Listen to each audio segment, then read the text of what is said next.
sagantaa kennaa bagana gaan dhuftan. Bagana gaanno eedan bagana gaanno amtan. Hayyee sagantaa kennaa itti seenuu fi mee waa'ee keessanii hajal qabnuuti maadii Hamiid Muudee eenyu bakka dhaloota keessanii guddina waan barnoota keessanirraa mee waan gaarii daawwattoota kennan nu haasawa. Akkuma jettetti maqaan kiyya Mahdii Hamiid Muudeeti. Dhaloonni kiyya godina Harargee Koonyaa Carcar magaalaa Cirooti. Magaalaan Cirootuni Gondar xiqqootti beekamti. Dhaloonni kiyya achi barnoota kiyyallee achumatti jalqabe wanti ajaa'ibaa yeroo nuti barannu san keessatti iskuulaan keessa baradhu keessatti barattoota 1,000tu ture. 1,000 san keessa namni warri biyyaa callaan ilmaan biyyaa nama 10,990 waan isaan tahan nan gaafatin akkana jechaan nuti ilmaan biyyaa parsantii tokko akkasittan baradhee achirraa yuunivarsiitii Finfinnee tan seenee achi booda hojii adda addaa ergaan hojjedhe booda biyyanallee dhufee barnoota kiyya asittan xumure yeroo ammaa hojiin kiyya barsiisaadha. Barsiisaa fiiziksiitii fi herreega yookiin hisaabaati. Magaalii Ciroo sanni Gondar xiqqittii jettee barattoonni achi baratanii parsantiin 99. Gondar xiqqoon akkamiin maqaan sun moggaafame? Qobsuma nafxanyaati jechaadha. Warri biyyaa nuti lafan qabnu nuti ciisanyaadha gabbaariidha.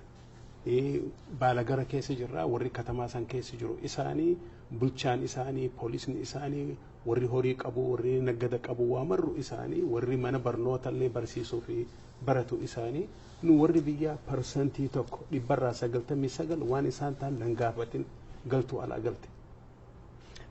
Haala sana keessatti haalli guddina keessanii maal fakkaata ture? Hariiroo isin namoota warra galtuu ta'anii biyya sana jiraatanii wajjin qabdanii akka nama biyyaatti hariiroo isin qabdan maal fakkaata ture? Akkamiin guddattan?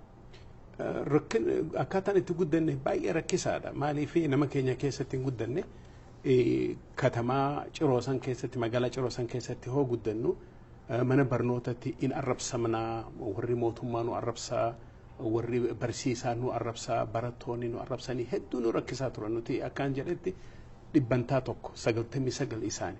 Kanaa jecha hedduu hoo rakkadhu yeroo mara mana galeetaan booyee warra keenyatti himadha. Ani barbaadu barnooti kun natti haafuu dhiisee tangalaa ofirraa lafaan qotaa yookiin naggadaan seenaa hoo jedhu abbaan kiyya lakkii ilma kiyya baradhuu nan jedhe. Boodammoo na jabeessuudhaaf abbaan kiyya waan tokko nan jedhe waan gartee jiruu kiyya jijjiiree geeddaree haga ammaa akka gartee sabboontoota Oromoo maddii dhaabbadhee isaanii waliin akkaan qabsaa'u kana qarqaare. Yaa ilma kiyya nan jedhe.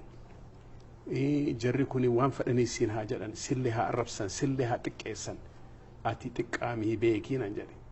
Ilmi namaa Waaqayyoon Rabbiin guddaan nama ilmaan namaa mara walqixa uumee nan jedhe. Walqixa guddaan hin jiru xiqqaan adii ta'uu gurraacha ta'uu faranjii ta'uu waan fedhe walqixa uumee jedhe. Hoommoo namni wal caala kan jedhan siin jedhan Oromootu nama kaan hunda caalaa kana beeki yaa ilma kiyyaa nan jedhe.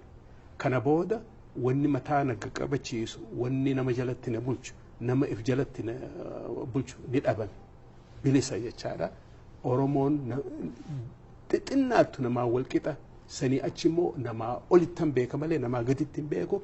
Kun ijoollummaadhaan garaa kiyya keessa seenee waanan hojjedhe hunda qabsoo keessattis barii gaazexaas afaan keenyaas reediyootis waan hojjedhe hundayyuu kan gartee akka bobaya yookiin fiiwul beenzina ta'ee nawanni godhe jiruu gadhee gabrummaa kan gaafa nu ijoollee keessa dabarreessani.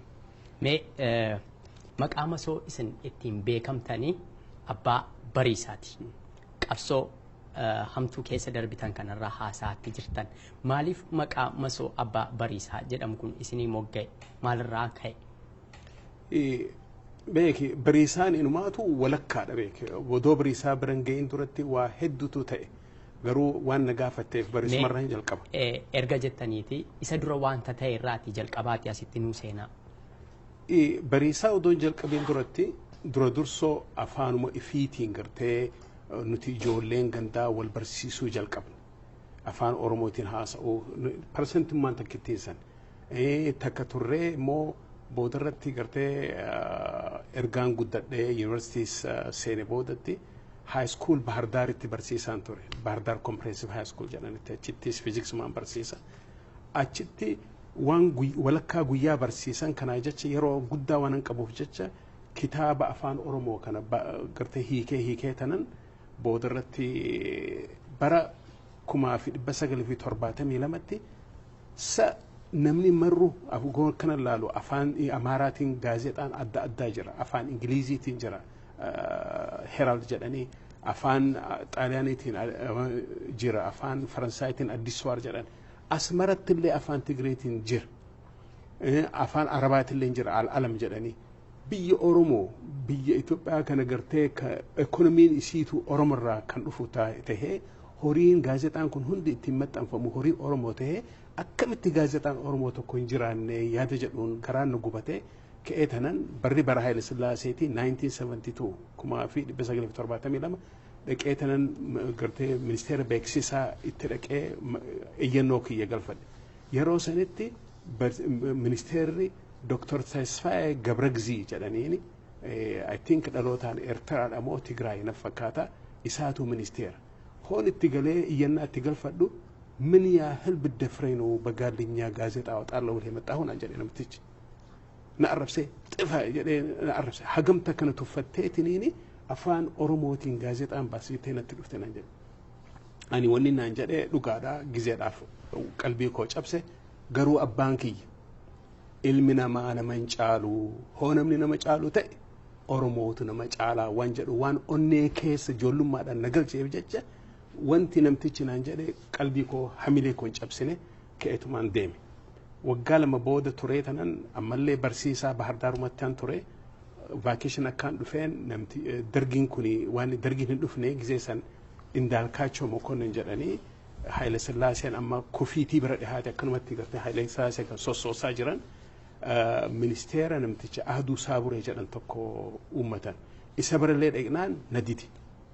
Amma sumaatii mi jedhee odoon abdiin muratiin ka'ee tanan gartee ofirraa ol deebi'ee amma zamachaa inni jedhan tokko dhufe. Edgat bahibrat ምናምን ዘመቻ jedhanii hoo dhufu ani durumaanuu akkaan jedhetti gaafaan Bahar Daaritti haayiskuulii barsiisu sana ani taa'eetumaan manatti afaan Oromootiin waa qopheessaa ture.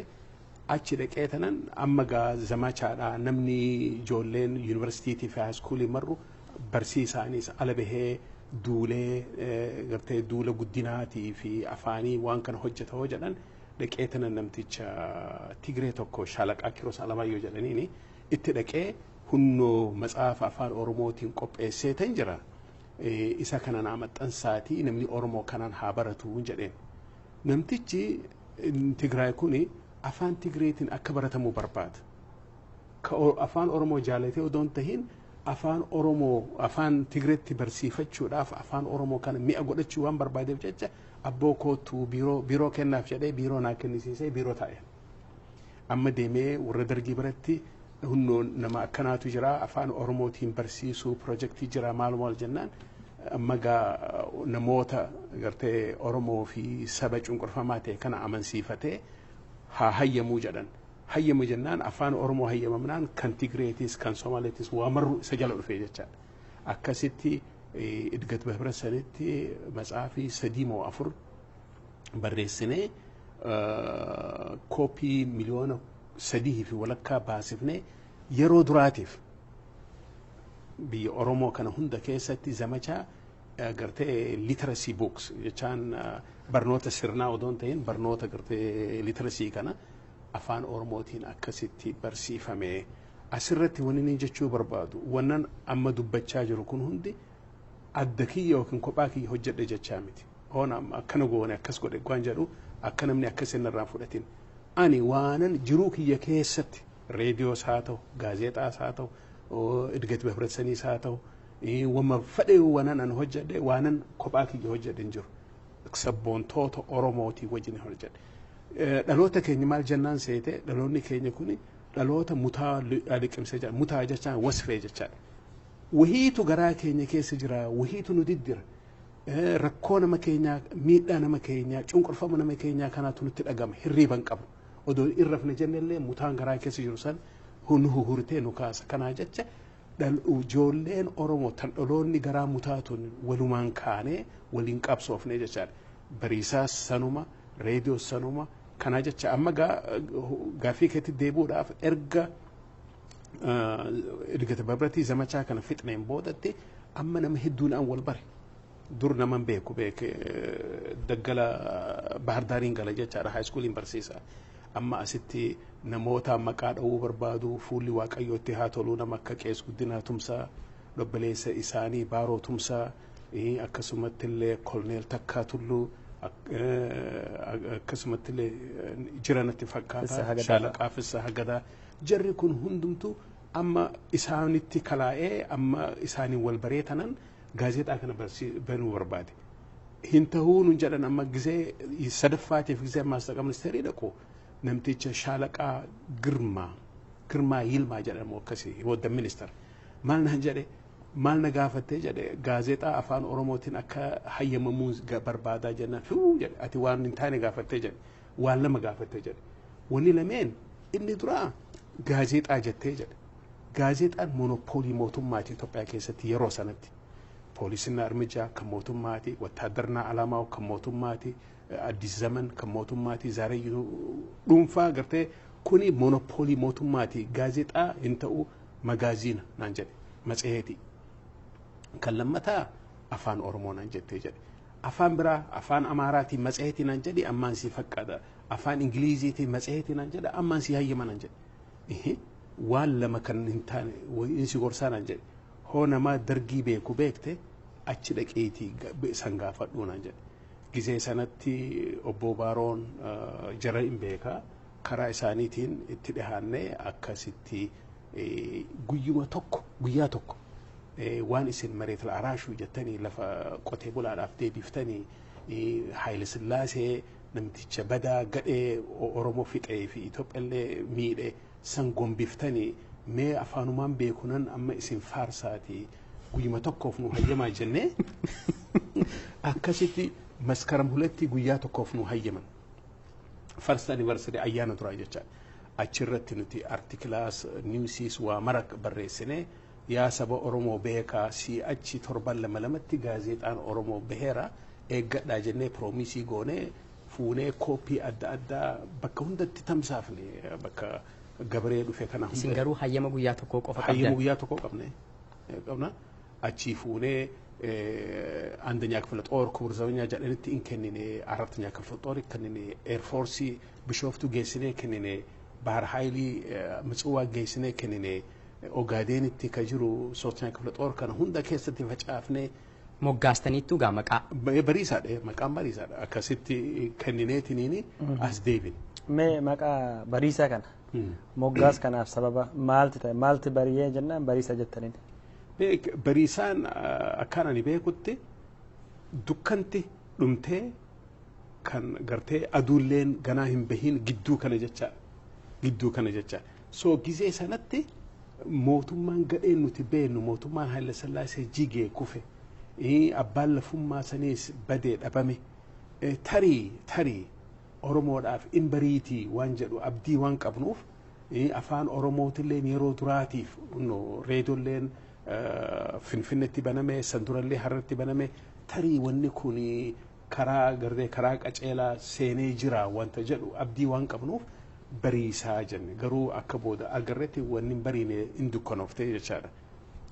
Waan kana yoo isin jalqabdanii amma akka dhuunfaa jalqabne jechaa jirtanii gaazexaaleen dhuunfaa kabiisuun keessa ba'an afaan biraa hin jirmoo kan ka jalqabaate? Matseetiin dhuunfaa baay'eetu jira gisee sanitti tsadee jedhanii duraanuu ture bara Haayile Sillaasee bara dargii kanatti qoomna gar Maariyoo jedhanii Ihaapaa Maariyoo gruupiin kun hundumtuu matseetii ofii baafatee wanta propagaate godhu qaba. Hundi isaaniitu matseetiidha beekaa kitaabbeedha. Gaazexaa miti. Gaazexaan kan mootummaa kan tahin gaazexaan first private newspaper bariisaan hin jiru kan biraa. Seenaa biyyattii keessatti. Seenaa Itoophiyaa keessatti Barisa is not only the first Oromo newspaper, it is the first private newspaper. Ega amma akkasin jettanitti guyyaa takkitti isinii hayyamamte sanatti carraa godhattaniitu torban lama lamaanitti hin maxxanfamaa jettanii uummata kanaaf waadaa seentan.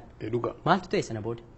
Wanti san booda ta'e amma gaa warri maakalaayii na waammate. Ati mootummaa nagaa Itoophiyaa booreessuudhaaf mootummaa Itoophiyaatii fi uummata Oromoo wal lolchisiisuudhaaf waan mootummaan hayyama siin kennin hayyama argadhe jettee dubbachuudhaan waan garaagaraa jedhanii fuudhanii soostanii poolisii maali maakalaa isaan nageessanii xinnoo nagarafanii booda nagalakkisan. Garuu ji'a jahaaf nu cufan bakka hidda jedhee gizee sanatti namtichi itti gaafatamaan shaalaqaa asraat ኮርኔል asraat ደስታ jedhaniin የደርግ የማስታወቂያና የህዝብ ግንኙነት ኃላፊ ኢሳ ሰና በቃ ሆት ደኔ ኑ ሀየማ ጀናን በዳሲ ኑ ጀደ ኑ ዲደ ሃቶ ኦመሌ ጂአጃ ቦደቲ ወንቲ ጨራን ተኮ አርገሜ ማሊ ኮርኔል asraat ደስታን ኩኒ ፊ ጀረቲን ገርቴ ሚኒስቴር ቤክሳ ኩኒ إنما شنتم هجتان والقبتني إلى الشوجيتيف إيست أوروبي كانت ترن رشا جرماني ماريو إيست جرماني كان وان ميديا كان برا سوشيالست ميديا كان برا جاني كأني دائما كذا سنتي بكساني قرتي أكو هجتو نمتي كاومي نما أوروموتوكو شالك عفسها قدا جانين إتريني شالك عفسها نوجو دي جنان نجيسي سوفيا كورنيل asraat رفو نجيسا أكاسيتي أكم جونا جانان ميجا نمتشان سنيجا فدجدي منجستو تدنان منجستون فرب منجستو كم منجستو هلا مرة منجستو هلا مرة بفرب ما كوريون دي أما جا أدو شال كورنيل asraat نديبين نتيفونه كوبي سدن أفرنتكو تاتا جونا بيجون قافدو حجر مجدوتي ريدون سجلة مسراتشوتيس حي مارجته بي منو قدلوك أن كأجري وطا أجري بتسبر جدي كورنيل asraat قافديبو شوفون دندين لابون دندين ما لي فيه لما تشسا أولي تفرمي قلش أكاسيتي غازيت أمبريسا سامبودا اتفوفي ريدون سجلة مسراتشو لين اتفوف غازيت أمبريسا هما قدون دندين يبودرتي ورسوف جرات مالي سجلة مسراتشو مو اسميو ريستيشني ورسني فلاني أفان أورمو كيسا باسني international propaganda راف نكاركارا this is هم نقدك أبا I think كيلواتي لبتوكم واتي كم لبتوكم أبا أكاسيتي إساسا فلاتني راديو سجلي مسراتشو سنشوفني بقى اسمه راديو أديس أبا كأفان أورمو مقالة في النرا دبتو سنتي ساعتي ولا كادبلني أكاسيتي هم بسن نكان اللي نضيفني يرونو إجتشاترون نتيمو جاجت أكنا أكجرتي وانتي تهجني أكا فورمي تهجني نمني أورمو أما كوميتة قبنا مقالة في النكسة نمني أورمو كا نانو هندر راجر كتا أد تيس نمني أورمو كني أكا مكا بريستي غرماي ديم لمرتي ديمني براكما في بس قال في ترباتي agarsiisa aadaa Oromoo kan jedhu Oromoota naannoo hundarraa kutaa hundarraa godinnan hundarraa waliin finnee biheraawi tiyaatir bakka jedhu sanatti agarsiisne.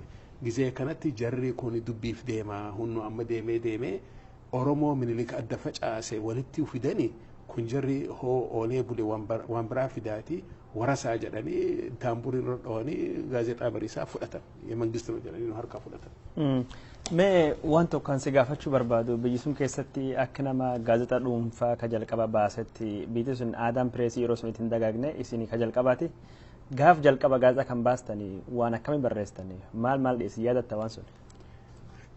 Beeki ijoollummaan gaariidha. Mutaatuna garaana jiraan siin jedhe. Gizee sanitti du'a kanaas duutiin jirtinatti hin fakkaatu du'alleen sodaadhu maaliif ganamuu agarta namuu hooga gabbaatu jarri akkanatti xiyyiitiidhaan wal akaa'ee ganamuu reef karraan tarkaanfattaa deemta kanaa jecha wama gatii qabu wama gartee saba kiyyaaf bu'aa buusu hojjedheetan du'aansa waan jiruuf jecha waan afaan keenya barbaade waan sammuun keenya yaade hunda barreessina amma namni wanta ar'a yeroo mootummaa wayyaanee kanatti dubbatamuu fi barreeffamuu hin dandeenye gizee sanitti barreessaa turre namni dubbiin kun dhara jedhu unno gaazexaan aan bariisaa library of congress jira koopiin isaati achi dhaqee koopii godhatee dubbisuu danda'a. Wanni keeyyati faatii kaati barreessu kaati yaadatu mata dureen akka malee mataa keessa siin banne maali anan fakkeenya fi tokkini bilisummaa barbaanna waan jedhu waan arge dubbisee. Waa hedduu dubbanna. Walqixxummaan wal jaalalaa fi tokkummaan walqixxummaa fi wal jaalarratti ijaaramaa jedha. Hoo walqixxummaan hin jiraatin hoo jaalalli hin jiraatin tokkummaan hin jiru. Ar'allee sanuma jechaadha. Walqixxummaan jiraatee jaalalli Oromoo jiraatee tokkummaan san mul'ataa jechaadha waan akkasiiti.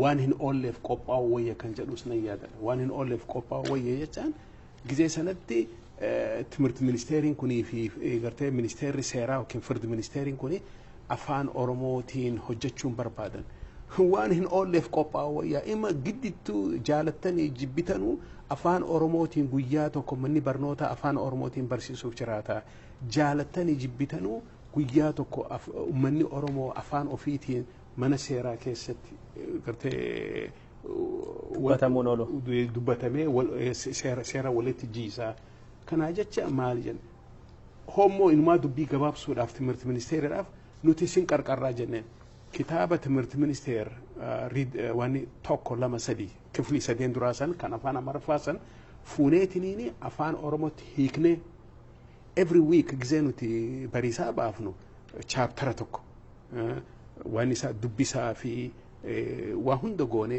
namni oromoo ka ilmaan fi manatti barsiifachuu barbaadu maateeraala illee qabu jedhee akka hiyyaaddoofne nuti akkasitti barreessinee fi gaazexaa bitatee ilmaan ofii achirraa afaan oromootiin barsiisuu danda'a ture gizee sanatti waan akkasii goone wanni hojjetame hedduutu jira jechuudha. Mee xalayaa yeroo sana isiniif ergamaa turan keessaati galgala yeroon taa'ee dubbisu xalayaa tokko fidalli gi'izii rakkisaa waan ta'eef barsiisaan harfii yookiin fidala laatiniin haa barreeffamu.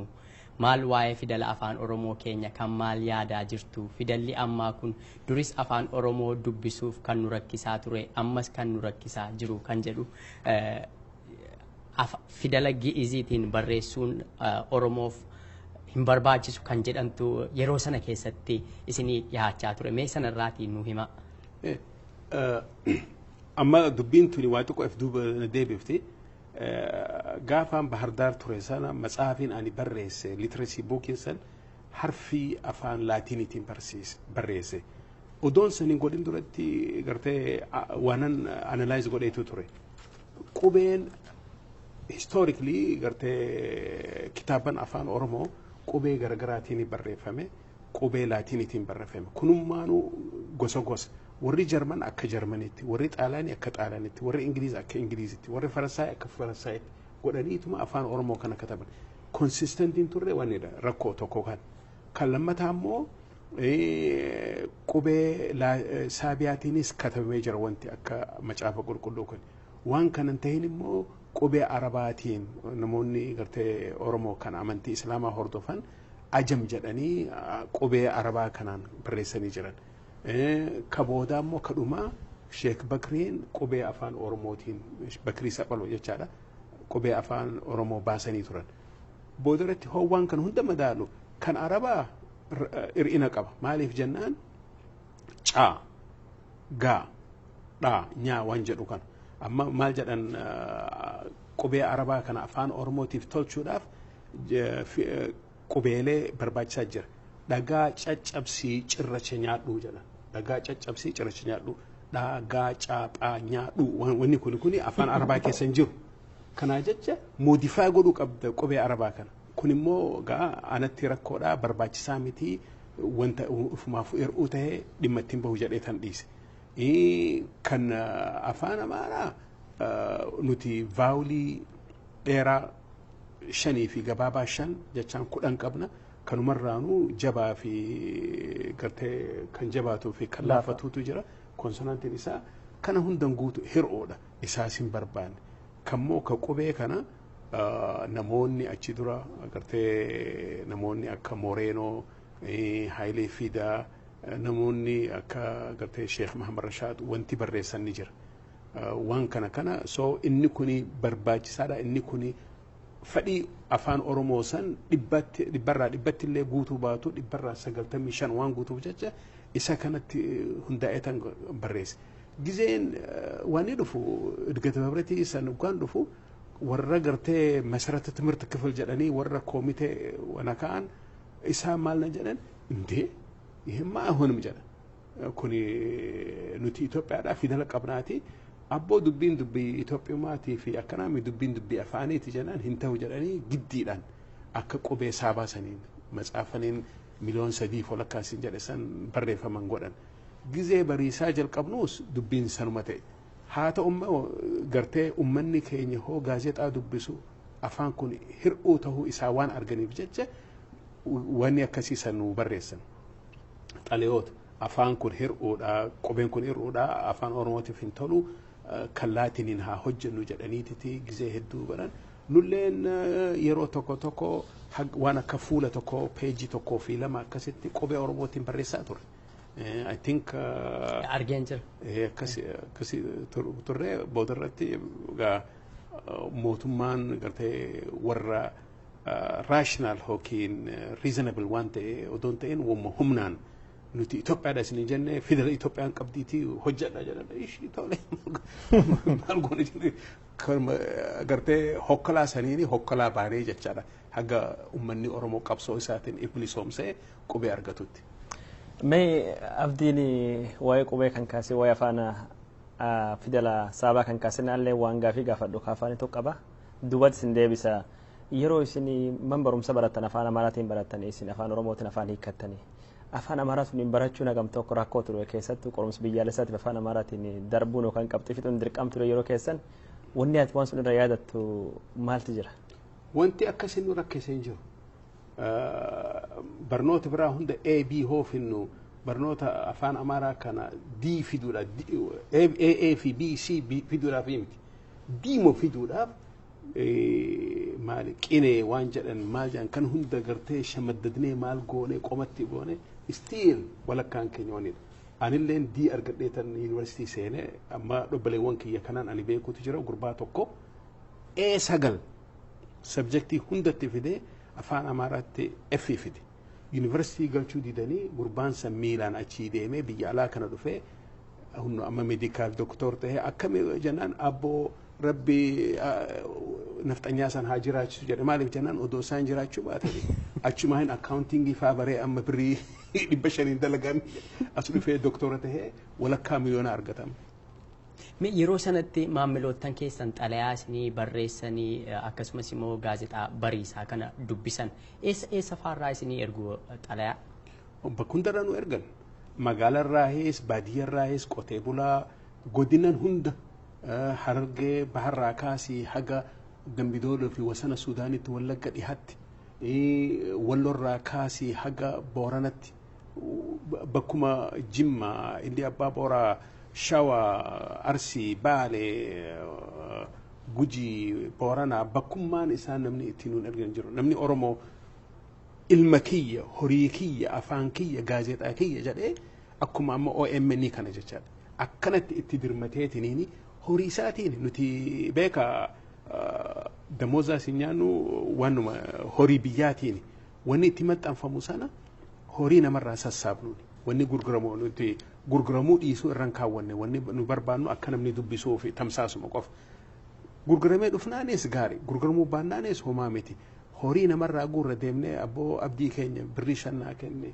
kadiiroo keenya mee birrii 10 kenne jennee namarraa deemnee fuffunaannee horii saniini kana maxxansaa turre it was not business nuti bu'aa argachuu fi miti namuma barsiisuu fi afaan kana guddisuu fi namni Oromoo hojjete ani amma gizee tokko hoggaa abbaa bariisaa naan jedhan gartee dhugaadha akka waan niiti jedhe akka qara hoo wanni tokko eeboo hookiin mishraaxa fuutee hoo darbitu dhaqee hoo waraanu qarasaniitu dura dhaqe wanni mul'ataa qarasani hoo xiyyitillee dhooftu xiyyitii sani immoo keessa gubbaa qalahaatu jira keessa keemikaalaatu jira isaan achitti immoo namicha qawwee keessa kaayatee ka ijaan akka gaarii laallatee qaataa san hirkisee dhawuu jira kun hundumtuun dhagamu xiyyitii takkittiitu argama jechaadha ani akkasitti argamee abbaa bariisaa naan haa jedhan malee wannan hojjedhee marru seenaafis haa ta'u Oromoo waliinan hojjedhee odoo Oromoo jiraachuu baate waan hojjedhu hin jiru beenziinni kiyya humniti kiyya hundi saba Oromooti. Odoo isaan haga akka maraatatti ka'ee odoo iyyee odoo isaan deeggaruu baatanii bakkaan dhaquun qabu. Kanaa jecha dhugumatti hojiin bariisaa kuni hojii saba Oromoo ilmaan Oromoo hundumtu wajji hojjetan akkuma OMN kana jecha. Bara 1977 Oromoo kaabaa kibbaa bahaa lixa walitti fiddanii wal agarsiiftanii jennaan Oromoo miliika addaan facaasu walitti fiddan jedhee gaazexaa keessanii dargiin dhaalee sillee wajjin dhaale. Eegi dargiin isin dhaaleen duubatti yoo suni waan akkam barreessaa turtanii gaaffiin Oromoo akkamiidhaan kaa'aa ture yeroo sanitti? Bara 77tti gaanuti oduma akkana jennu beeka gaazexaan kun gaazexaa Oromooti. Horii Oromootiin maxxanfama. Nu tamsaasaa jenne INA jedhaniin Ethiopia Distribution Agency kan jedhamu. Abboo nu maxxansaa saantimoo hiisni kaffala jennaan nu didan. Distributionii mootummaa distributionii Addis Zaman Herald Mario kun deemu nu didan. Kana fuunee nuti distributionii sistema kanuma mataa keenya uummanne jechaadha. Waan gizee akkana goonu namni keenya wal baree maal jedhe boodarratti horiidhaas argachuudhaaf aadaa keenyallee gartee agarsiisuudhaaf ummata Oromoo ka'u wal irraanfatee wal dagatee ani Shawaa Maarriyyoo ani Arsii Maarriyyoo ani Harar Maarriyyoo kan jedhu kana mara walitti qabnee gartee waan tokko irratti dinqa tokko irratti waliif finna jenneetiniin waan kana baafne Oromo National Cultural Show jenneetiniin 77tti walitti qabne godina hundarraa walitti qabne dhufe. Gizee kana aha jedhan jarri daan jarri rafaan jirtu Oromoon sirba fakkeessitee kan Minilik adda facaasee walitti qabamtee ti wanni isaa waliif fidaa gaazexaa tana dhabamsiisaa jedhanii awaaj jedhanii nu fudhatanii waan godhan aanallee achitti waan azzagaa jedhanii waan godhan ani lakkiin hojjedhullee jennaan gaa haga nama argannu nama tireenuu godhinaan jedhanii akkasitti ji'a sadiirra haga ji'a jaha ergaan ture booda ijoollee Oromoo akka gaariitti akka gartee gaazexaa san barreessuu danda'anitti tireen godhee tanan achi bira ka'ee gaara seenee jechaadha. Gizee sanatti immoo wanni nuti barreessinu stiil gartee waama nuti barbaanne gizee mara dhufanii nuti caaquu wanni guddaan tokko maali gizee sanatti wanni nu qarqaare qubeen Amaaraa kun rakkisaadha dubbisutti. Kanaa jecha warri silaa nu tooyatu warri nafxanyaa kun ifumaafuu dubbisanii isaaniif hin galu. Erga namni Oromoo dubbisee akkana jedhee magaalaan haasofte booda warri daniniiti kun indazii koota bulaa dhugaa jedhanii dhufanii akkana jettanii miti inte akkana jenne saansora gootanii kun shaabbaa keessa dhimmi jenna. Akkasitti waan nuti we did not compromise on that. We did not compromise sababa sanitti ijoollee bariisaa keessa hojjetan nama qabanii ajjeesanillee jira. Maamilootan keessan yeroo yaada isiniif laatanii yeroon dubbisu baay'ee yaada ulfaataa ciccimoo isiniif ergu. Inni kun isiniin ammam gaaffii isinitti ta'a yeroo gara manaatti galtan? Wanni gartee uummanni gaafatu waan jajjabaa dhugaa rabbi waan jajjabaa maalii fi miidhama nama keenya irra jiru rakkoo uummanni keenya keessa jiru cunqurfama nama keenya irra jiru aadaa keenya irra jiru afaan keenya irra jiru kan nuti beeknu kana dabalanii nu yaadachiisan. Nuti dhugaa namni akkasitti deebisee nu barreesse guddaa gammanna maalii fi hojiin nuti hojjechaa jirru bu'aa buusaa jirti. Odoo arra jarri waliin nu qabee lafarraa nu dhabamsiisee yaanni Oromummaa yaanni qabsaa'ummaa ummata keessa seeneeti jira. Ummanni kun bakkeenya keessa amma nuti hin baafnu. Maaliif ka baafnu namni Oromoo kan beekne haa beeku. Warri mootummaatilleen namni Oromoo beekee gaaffii kana gaafachaa jiraachuu isaa haa beekanii barbaadanii sammuu qabaatanii biyya tana nagaan jiraachisuu barbaadanii gaaffii ummataa guutuu qaban waan jennee amanuuf jecha waan ummanni godhu san hin baafna. Garuu nutti dhagama humna dhabuu keenya waan ummanni nu gaafatu kana aangoo qabaannee gochuu dhabuun keenya afaan Oromootiin haa barsiifamu hoo jennu dhaqnee ministeera barnootaatiin si'achi afaan Oromootiin barsiisi jennee ajajuu humna hin qabu. Regional autonomy Oromiyaan haa uumamtu hoo namni jedhee barreessu dargiidhaan kifla hagarii fi xaqlaa gizaatii dhiisaatiiti Oromiyaa bakka takka deebisaati Oromoo autonomous regionii jaaraa jechuu humna hin qabu. Kanaa jecha waan namni jedhu uduma nuuf galu garaan nu gubachaa jarri kunis nu waliin qabsaawaa jira isaanis haa qabsaawaa nuti haa qabsoof nu jenneetuma itti fufaa turre. Hedduun itti dhagahamaa ture dhugaa rabbi. Haala yeroo sanaa keessatti egaa bariisaan sun uummata biraan ga'uun hogdammaqeensa uummata Oromoo irratti akkasumas immoo guddina afaan Oromootiif ammam gumaacheera jettanii yaaddu? Waan guddaa gumaache nama Oromoo barsiisuu irratti maali namni Oromoo hammi tokko durumaanuu beeka waluma yaadachiisu malee keessa jira bara namni keessa jira cunqurfama san gabrummaa san keessatti dhalatee keessatti guddatee keessa jira. Kanaa jecha wama jiru sani gartee akka daawwitii namni fuula namni hoofidee daawwitii si dura qabate mastawaatii jechaadha hoofsi dura qabee ifuma agarta. Nuti akka mastawaatii san nama Oromootii taanee wama jiraa wama deemaa kana nama dura qaqqabna malee onnee fi qalbii nama keenyaa keessa akka gaariitti ture jechaadha wanni isan afaan keenya miidhamuu dirratti baafnee dubbanna. Aadaan keenya miidhamuu dirratti baafnee dubbanna. Seenaa odoo qabnu akka ummata seenaa hin qabne akka ummata gartee samii kanarraa bu'ee fuudhanii ugaa nu arrabsan nutti dhaga'ama.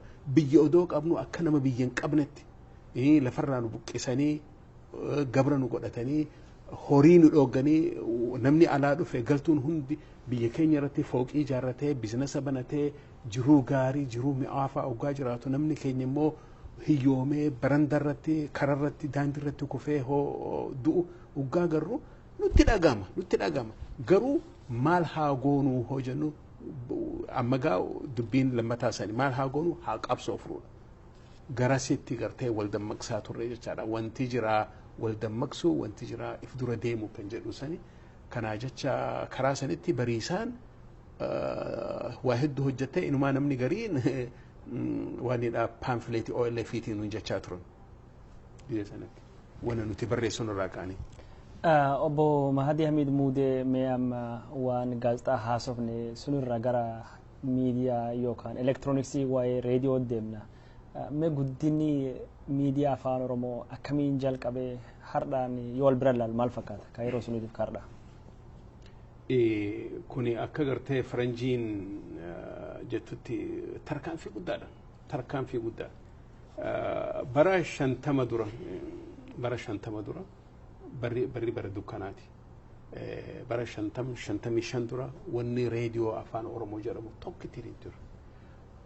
Tanganduraa gaafa Keeniyaa fi Soomaaliyaan bilisa bahan Keeniyaa qoqqoo keenya elboruutii kan jedhu waan xiqqoo dubbatamaa ture sanuu signalli isaa laafaadha hin dhaga'amu.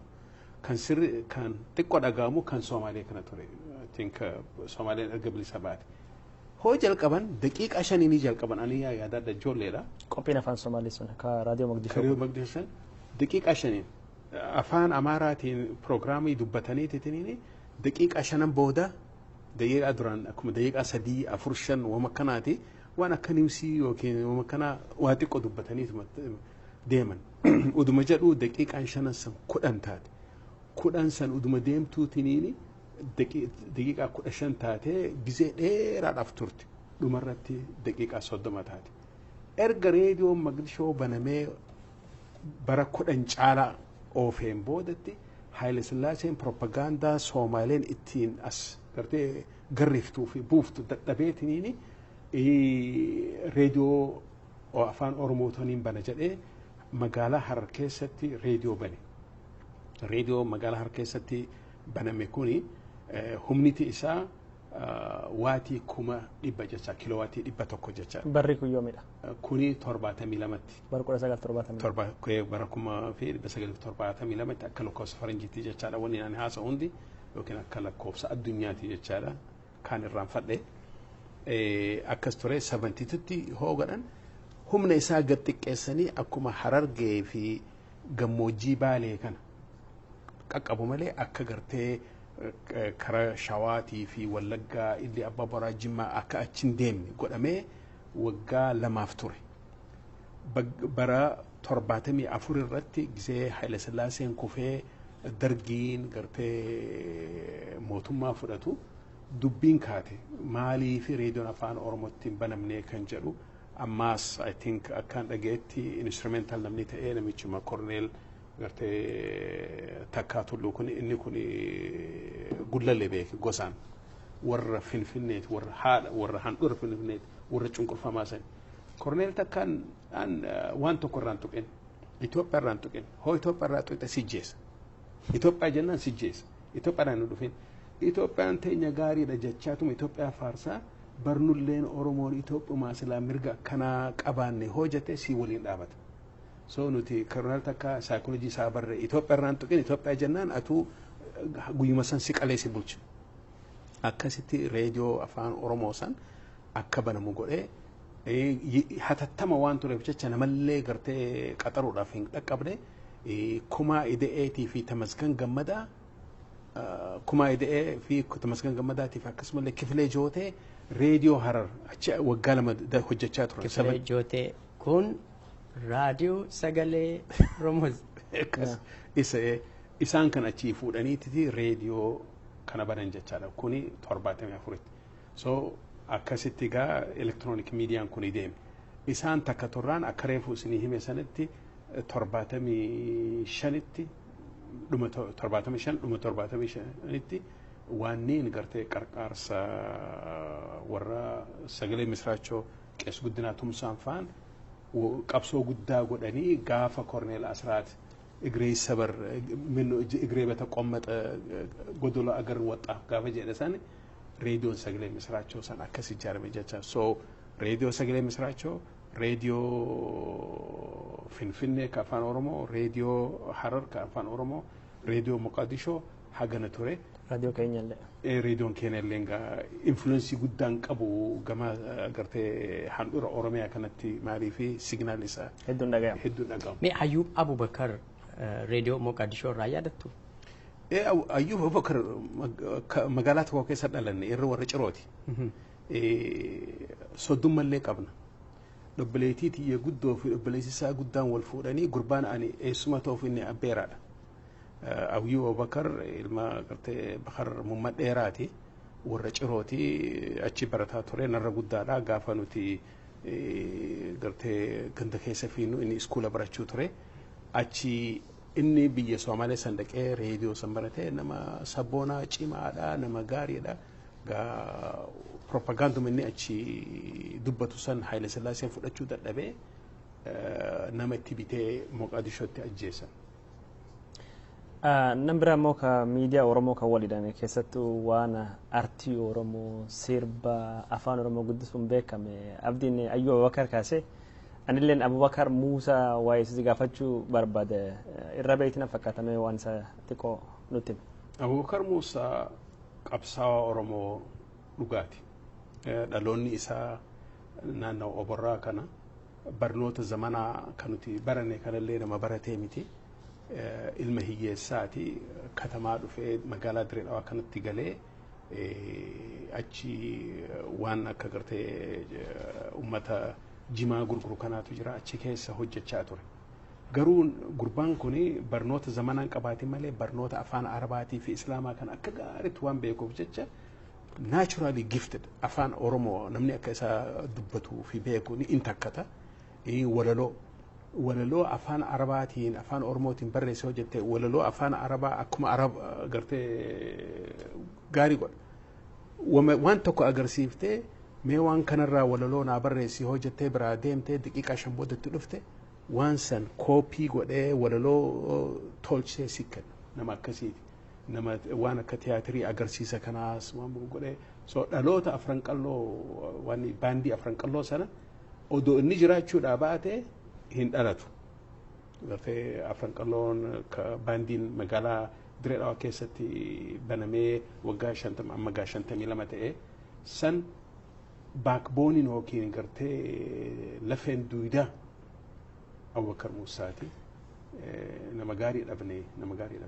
Dr. Gammachuu yeroo tokko seenaa isaa yeroo haasa'u dhagahee ture namuma hin baratin barumsa ammayyaa hin arganne kanatti qubee afaan Oromoo barsiisaa ture fakkeenyaa fi A jedhee B jedhee C jedhee waan adda addaatiin barsiisaa san keessa A fakkeenyaa fi amayyaa amuumaa ajjeesa abbaan addeessaa aduudha addooyyatu oduu odeessaa fakka jirsanii akkamiin akkam baratee waan akkasii haasoo danda'e yoo barumsa ammayyaa kan hin qaban qubee akkamiin barsiisuu danda'e. Naturally gifted Abubakar Muusaa gartee kennaa uumaa qaba. Mana barnoota of course barnoota hin baranne jechuu hin dandeenyu akkan jedhetti barnoota afaan islaamaa san afaan arabaa kan hedduu barate is very waanidha nama ammaas waa dubbisu nama wahillee gartee afaan arabaa kan waan beekuuf jecha BBC maal kan hunda dhaggeeffate very gartee well versed current nama cima akkasiiti haa ta'u malee sabboonummaa waan qabuuf jecha waan Oromoo kana ofumaa if barsiisee namallee barsiise. Duutii isaa akkamiin dunni?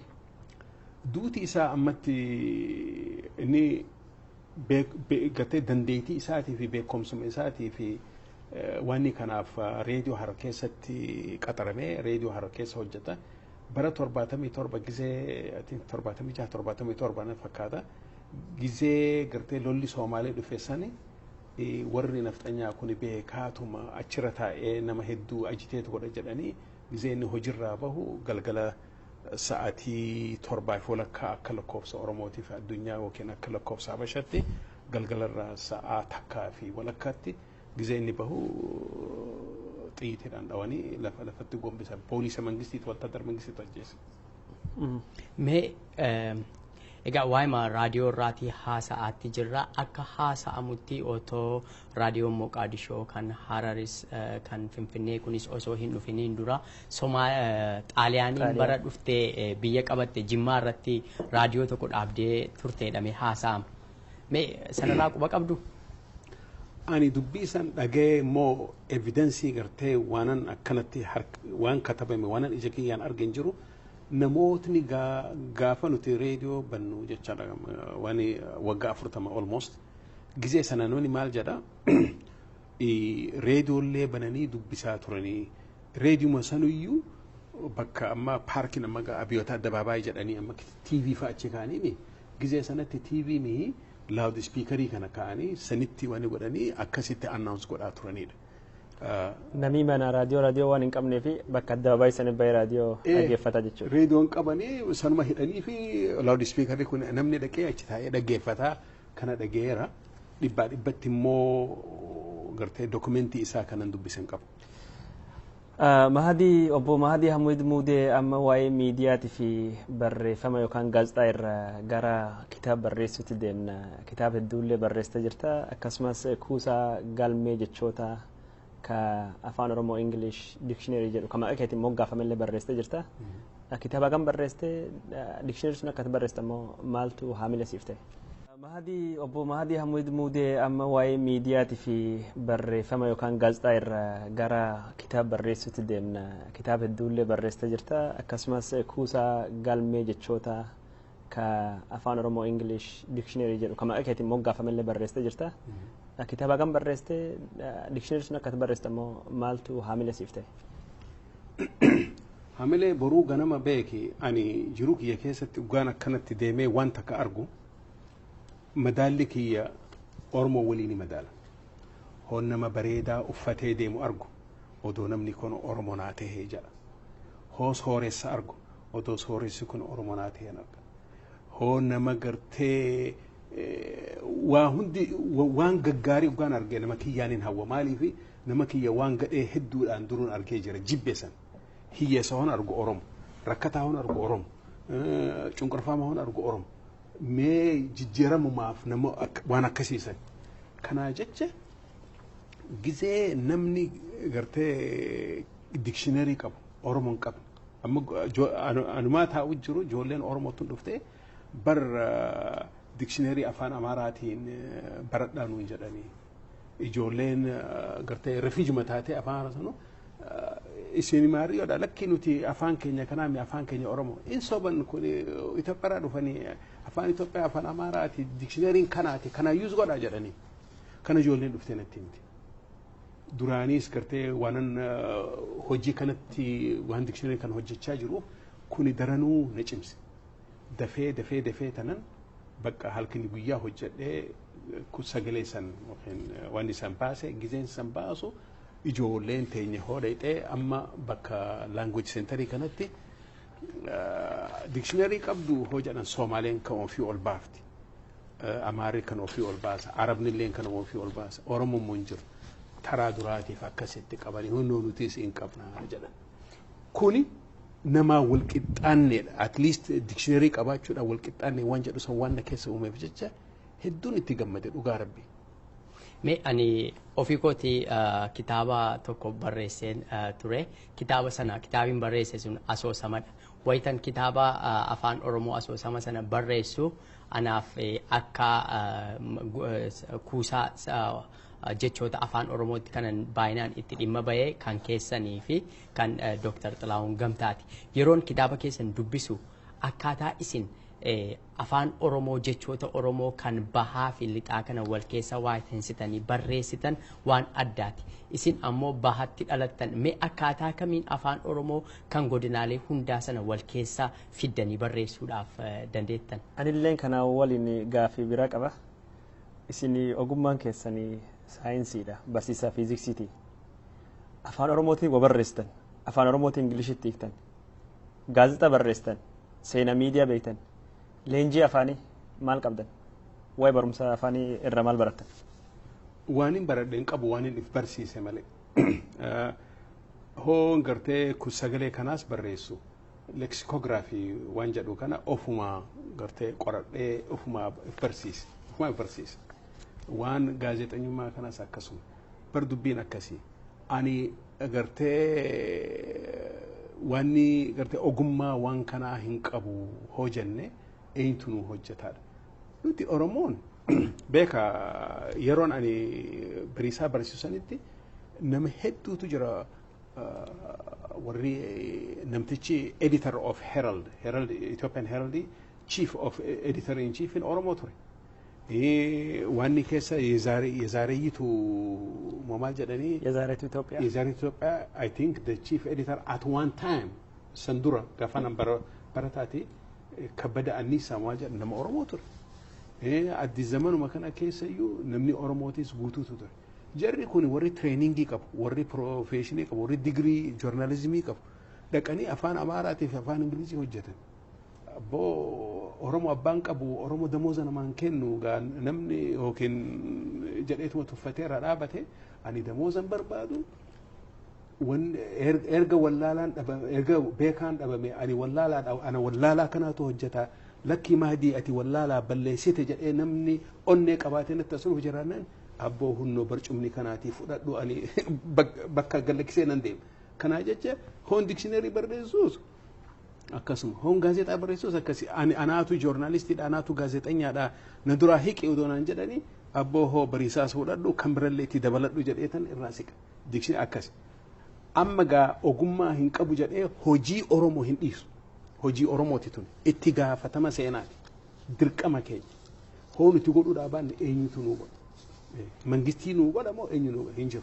Kanaa jecha nummaan gartee itti rakkannee maal jennee godhuun nurra jira jechaadha. Kanaafan ani odumaan gartee beekumsi kiyya fiiziksii tahee jiru, saayinsii fi hisaaba odoo tahee jiru, fiildi kiyya ala waan afaaniitii fi waan joornaalizim keessa seenee wanan hojjeteef hoon anin hojjetin eenyutu hojjeta hoon hundinuu asuma teenyee kan eegnu tahe joornaalistiin leksikograafarri san kan warri afaan beekoo hojjechuudhaa baate isaan hin hojjenne ittiin hojjennu jenneen teenyuu itti seennee borcinee badaa ta'us laaqamaa ta'us sirrii miti jedhanii warri beeku san dhufee kan hojjetu yoo taate hojii gaariitu hojjenne jechaadha. Isaanuma sanuu akka onnatanii akka itti dhimma goonee finne jechaadha. Kunuu matummaan isaatu waan hojii gaarii natti fakkaata. Kanaaf kana jecha waan Oromoo waa hedduu ani waanan beeku hin jiru. Seenallee hin beeku. Afaanillee hagas takka namni afaan Oromoo irra beeku kumaatamaatu lafa jira. Warri joornaalistiin Oromoo akka tireend taatee digirii qabdu kumaatamaatu lafa jira. Hoommoo isaan hojjechuudha baatan ani wallaalaan kun itti dabreetiin hojjedha. Hojii kiyya ani Oromummaa itti gaafatama Oromummaa itti gaafatama dhaloota itti gaafatama seenaa. Gaafii abdiin dura kaase sani isin nama naannoo bahaa Oromoo ta'e kamiidhaan naannoo adda addaa irraa afaan Oromoo waliif fiddanii kuni jiruu kiyya beeki ani Hararitti haadha ladhu malee ijoollummaarraan biyya keenya namni Oromoo kan naannaa adda addaatirraa dhufe jira. Bara Atsee Minilik irraa fi Haayile Sillaasee maaliidhaan namni keenya kan Shawaa baay'ee lafarraa buqqisanii lafa saamanii biyya isaarraa ari'anii kan dhufee Harargee qubatee kan ollaa keenya hedduutu jira. Kan waliin soddoomne kan dubara keenya illee itti kennine jira.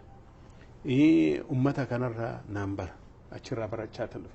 Hoon immoo University Finfinnee dhufee achi seenu for the first time.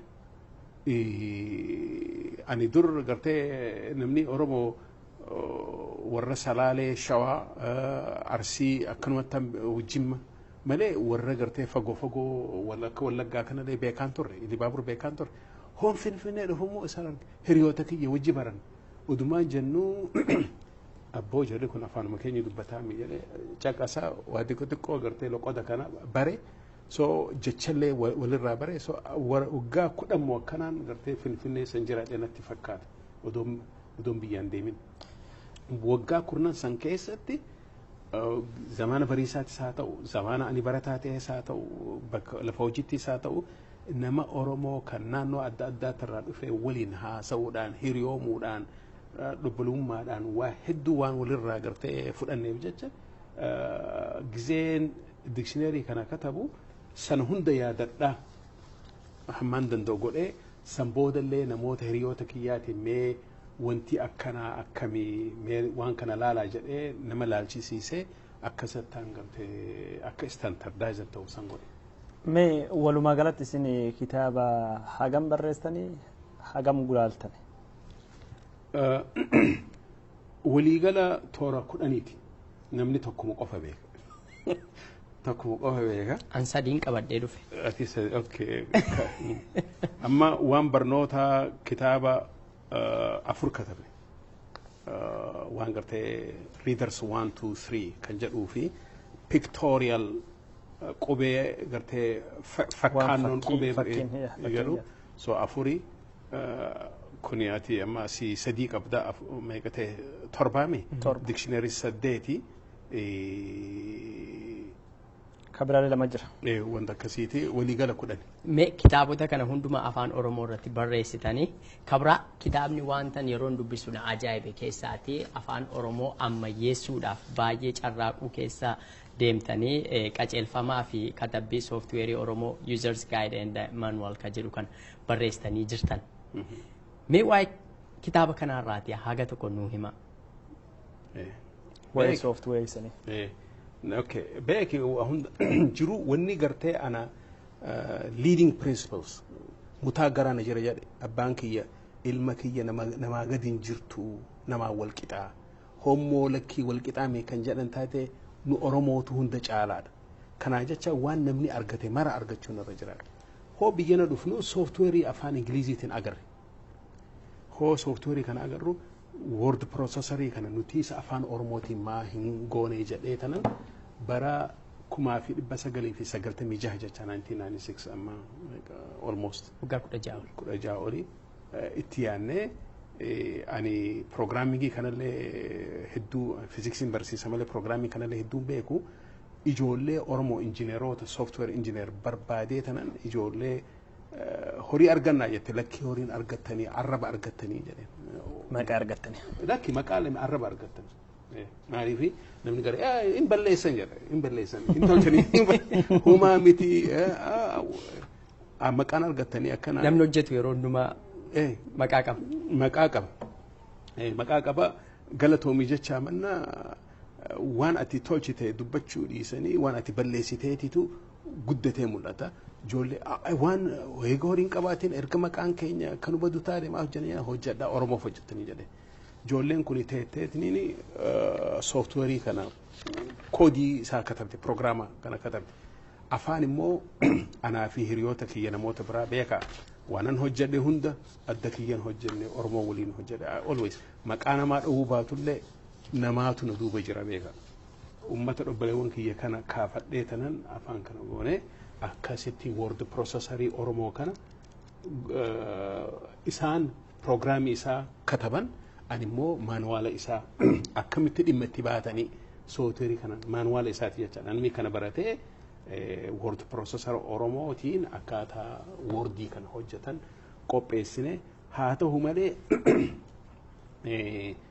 tarii kun egaa 96 verjina duraa 98 itti baafne I think verjina booda 99 moo akkanatti kuma lamatti baafne yaadadhu baafnee tiniini kitaaba kanallee baafnee biyyatti ergine mootummaan naannoo Oromiyaatti haa hojjetu jennee amma namni ani as dhufee gizee sanatti miseensa caffee Oromiyaa kan ture namni tokko akkanaa himetti namicha guddaa bira dhaqanii hunnoo sooftiweeriin Oromoo dhufee word processor Oromoo arganneetiti bakka nuu bitaati hojiirra haa oolchinu jennaan kan afaan Amaaraa qabaahii jedhan hin qabu jennaan erga kan afaan Amaaraan qabaatiin haga kan afaan Amaaraa sooftiweeriin dhufutti kan Oromoo haa taa'u jedhanii hunnu haga irraa taa'aa jira gaa afaan Amaaraa amma gaa of course sooftiweeriileen qabanii foontiini qaban Microsoftiin baaseetii fi jira amma tarii kana gaa amma kana fakkaatutti sooftiweeriilee miti waan inni tokko bahee jira na fakkaata biiroo Oromiyaatiin wanni hojjetame jira garuu wanni kanaas nu hojjechiisiise wanni tu hojjenne marru waan namni argate Oromoo maa dhaba namni bareedu Oromoo bareeduu qaba namni gabbatu Oromoonis gabbatuu qaba namni sooromu yookiin duroomu Oromoonis duroomuu qaba malee Oromoon woma gadhe argatee namni kaan gaarii haa argatuun hin ta'u kanaa jecha waan namni addunyaa argate faranjii haa ta'u gurraacha haa ta'u Afrikaa haa ta'u Aasiyaa haa ta'u waan isaan qaban mara Oromoolleen qabaachuu qaba kanaa jecha hirriba dhabnee sa'a 24 hojjennee nama keenya sadarkaa sanitti ol kaasuun dirqama seenaati sanii achi Oromoo dirqama Oromummaa keenya guunne jechaadha. Obbo Hamid waa'ee miidiyaatii fi akkasumas waa'ee barreeffama yookaan gaazexaa hedduu irraa haasofne hangar kiyyaan gaaffiin qabu abdii yoo garsuun gaaffiin siyaafti jiraate gaaffii dhuma gaafadhe.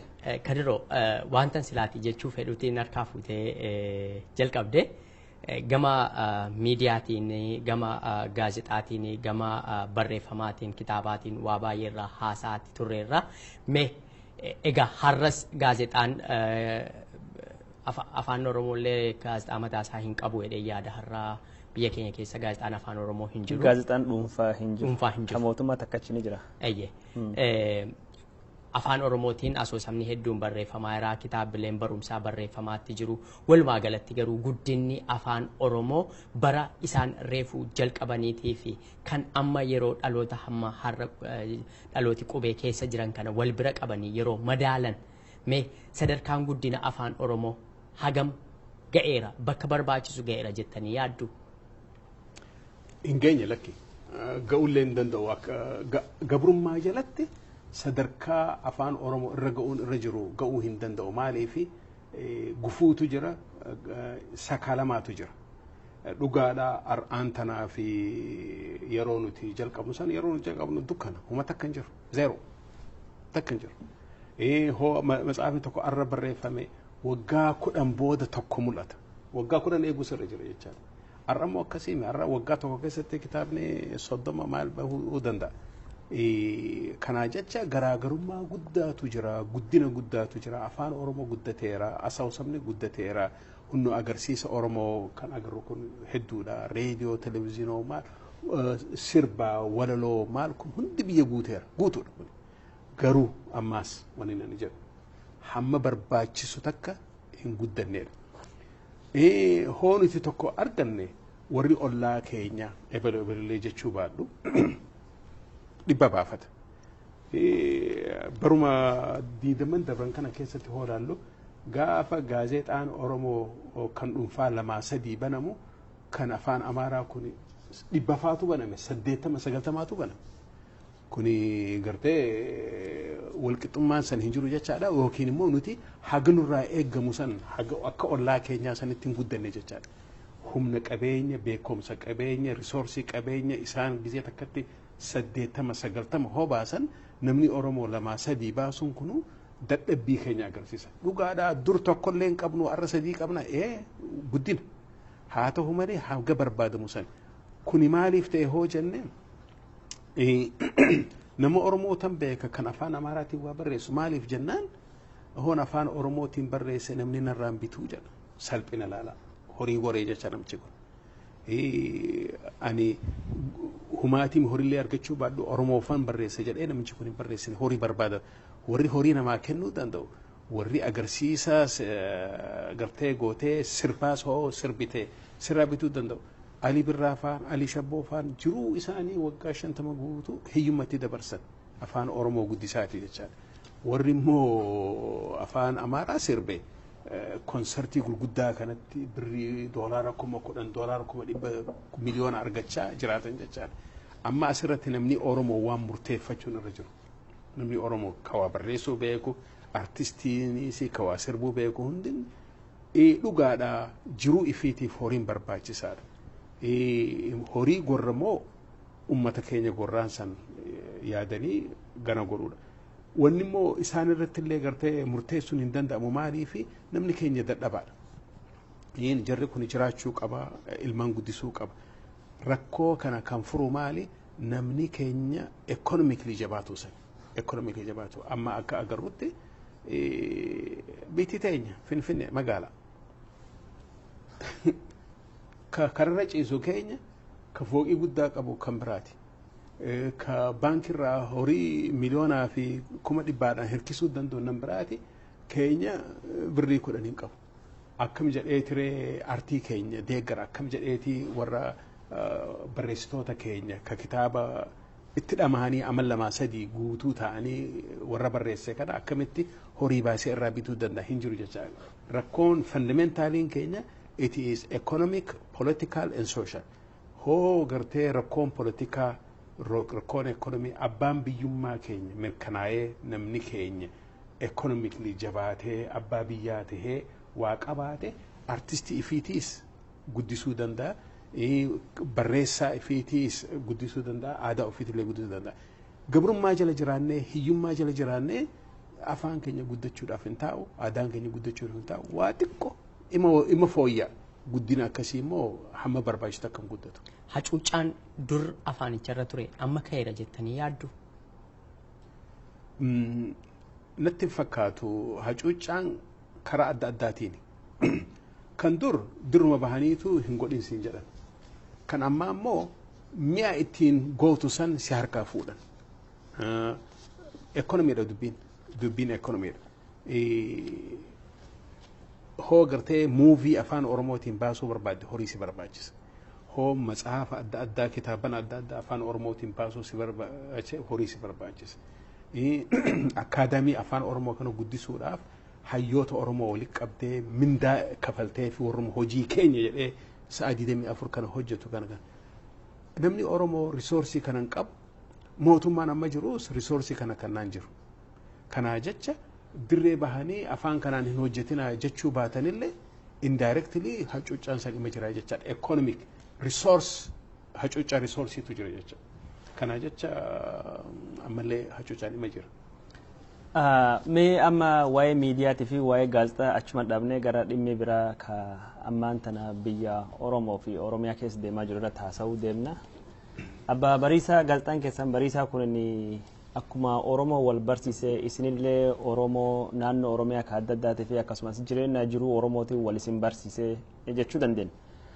Yeroo Oromiyaa keessa deemtan sun keessa wanni tokkoon kaasa yeroo hedduu dubbattanii jireenya jiruu Oromoo keessa gartan keessa waa'ee seenaa uummata Karrayyuu, Iituu, Oromoo Iituu, Kajiillee fa'a akkasumas uummata biraallee ka Affarillee argitanii waan hedduu waan isaan lafirra buqqaanii sun akka hedduu isinii dubbattan dhageenya. Yeroo ammaa kana maaster pilaaniin Finfinnee tokkolleen yookaan maaster pilaaniin Finfinneetii fi godina addaa naannoo Oromoo naannoo Finfinnee ka jirtu tokkolleen hojii irra oolaa sullee wal falmisaa jira. Mee daawwattoota kennaa fi wanni lafaa ka duriitiif ka ammaa hagam tokko akka inni wal fakkaata jedhan akka isaan hubatanii fi waa'ee naannoo Karrayyuutti hubattisanii yoo daawwattoota kennan nu haasoftanu. Wanti durii fi amma jiru hedduu garaagarummaa akka qabu natti fakkaatu dhugaa rabbii. Maaliif hoo jenne dur lafti kan baalabaataati yookiin warra fiudaalaati warra nafxanyaati abbaa lafaa jechaadha. Amma immoo lafti kan paartii biyya bulchuu kan gartee TPLF'ti jechaadha. Lafti kan mootummaati lafti kan ummataati wanni jedhu hin jiru. Sababiin isaa immoo mootummaan yookiin paartiin mootummaarra jiru san akka fedhetti si buqqaasa. Dur abbaan lafaa fuudhee si buqqaasa. Si ari'a. Wanni amma jirus sani. Inumaatu garaagarummaan gartee jiru maali tokko warri dursan lafa kee barbaadan sababni lafa kee itti barbaadan akka ati lafa sanirra teessee qottee ifaajjee isaan nyaachiftuuf. Qotiiti waan argatte oomishatte keessaa walakkaanaa kennisin jedha fiidaalii fi finfinnee ta'a yookiin hadaamaa ta'a yookiin gartee jimma ta'a. Lafarraa sin buqqisu. So biyya abbaan kee akaakayyeen kee itti dhalatee itti guddatee achuma teesse jechaadha. Rakkoon hoom dhufee seetee rakkoon toora jalqaba 70 kana dhuma 60 70 ani gaamma akka lakkoofsa addunyaatiif fi oromootiin dubbadha akka lakkoofsa basaatii mitiin beekuusanii. Gizee san mechanization gartee agricultural mechanization traaktara waa qotuu dhufe. Qonna mootummaa babal'oo yookaan qonna nagada babal'atuutti biyyi keessa seenuu jalqabe. Qonna nagada qonna makiinaadhaan qonna san gizee sanatti warri abbaa lafaa kuni warri gartee makiinaa bitatee traaktara bitatee kombaayinara bitatee waan godhu kana amma biyya akka arsii kanarraa nama ari'anii ofumaa qamadii kana facaafatanii traaktaraan gizee gartee oomisha galfataniis kombaayinar jedhanii kanuma ofii dhaqee haamee tumee calleessee baasu. So Oromotti dhimma bahunni hafee gizee san nurraa bahaa jedhanii nama ari'uu jalqabanii turan jechaadha. Kan ammaa kun immoo kan ammaa kun humna keetii ka barbaadu lafa keetii ka barbaadu. Dur san asuma taa'ee hojjedhuuti waan hojjettee walakkanaa kennedha. Biyya abbaa keetirraa sin baasu. Naannaa Finfinnee kan hunda Oromoon taa'eetiin gaafa masqalaatii fi gaafa ximqataa Goorgisitti fardaan dhufee annan yaadadha gaafa ani ijoollee yuunivarsiitii baradhu Oromoon kun dhufee bakka waan siida Minilik kanaa fi Goorgisii fi Mazagaajan jiru kanatti dhaabbatanii akkanas sirban anuu bakka gammadee dhufee tanan isaan gidduu taa'ee jedhee ifumaafuu waan godha maali anatti haarawaa gizee sanatti. Har'a hoodha hixee waan akkasiin agartu maalii fi kiiloomeetirii 30-40 ari'anii jiran namni akkamitti dhufee waan godha. Durhoo salfii namni bahu Oromoon kun hundi farda isaa fudhatee achi abiyyoota addabaabaayii baanan san achi jira. Har'a makiinarra kaawwatee yookiin bultii 2-3 karaa deemee dhufu malee wanni akkasii hin jiru. Jechaan namni Oromoo biyya abbaa isaatirraa buqqifamee darbame jechaan. Mootummaan ammaa kan barbaadu humna Oromoo odoon ta'in lafa Oromooti. Lafa Oromoo san fudhattee waan barbaadde gooti. Amma akka dhageenyutti birrii 2 fi 4 meetira kaaree tokko bitanii birrii 4,000 gurguran jechaadha. Dachaa 1,000. Kuni gartee shanyii Oromoo lafarraa balleessu nama Oromoo buqqisanii hidda keenya Oromummaa biyya Oromoo fudhachuu jechaadha. Kanatti gartee garaagarummaa guddaatu jira. Ka gara jiileetii fi karrayyuu san akkaataa itti dubbii san akkaataan itti hubadheen si hima yookiin wammachi nageesseen si hima. Gaafa bariisaa hojjennu sana namoonni karrayyuu shan ajjeesan qabamanii kan jedhu niwsiin tokko dhufe. Oduun baate. Oduun takkee. Maalirratti ajjeesan hoo jennu nama gartee otobuusaadhaan dhufee amma asuma mannaa hariyaa yookiin qubsuma otobuusaa kana dhufu nama 9 warra karrayyuu otobuusarraa hirkisanii gartee mob justice namni akkanatti itti dhufanii cafaqanii 5 achuma du'ee 4 immoo akka jabatti madaa'ee hospitaala seenanii jedhan. Uummata baadiyyaa irraa gara magaalaa dhufe warri magaalaa tuma ijjees. Warri Dabra Salaam. Dabra Salaamin kun Mataharaadha. Dabra Salaamin jecha Mataharaadha gaafasitti amma hafee. Kanaaf mee dubbiin kun naan taane garaa na nyaatteetiniin mee dhaqee tanan hubadhaa maaltu achitti ta'e maali sababni isaa jedheetan ka'ee Mataharaa dhaqe. Mataharaa dhaqee tanan manguddoo biyyaa dubbise. Hoon dubbisu akkamitti dubbiin kun ka'ee hoon jedhuuni namichi karrayyuu tokko gartee rakkatee marga barbaadaa fi bishaan barbaada waan lafti hundi fudhatamteef jecha lafa qotiisaa kanatti dhiyaatee na fakkaata qotiisa Nuuraheeraa Irshaa Dirijii jedhaniin achitti siqee odoo inni godhu namtichi tokko ka'ee isa walleenuu dhagaadhaan darbatee dha'uu feenaan namtichi dullaadhaan harkaan namicha kana harka dha'ee harka cabse. Amma goo harka cabsu harka na cabsee karriyyuun tokko jedheeti warra faabrikaa kanatti himata. Warri hojjettuun achi jiru hundumtuu akka jiranitti nama 50 maal jedhanii dhufanii namicha kana qabuu fi ajjeesuudhaaf hootti fiigan namtichi qawwee qaba tokko keessaa dha'e. Hoo tokko keessaa dha'u jarri baqate. Baqatanii HVA Mataharaa dhaqanii poolisa fidan. Poolisni Mataharaa kun dhufee marsee namticha qabe. Dubbiin dhumattee beekti silaas warra dhumata. Namtichi harka nama cabse nama tokkos qawweedhaan dha'ee ajjeese qabame dhumate hidhaa seene dhumate.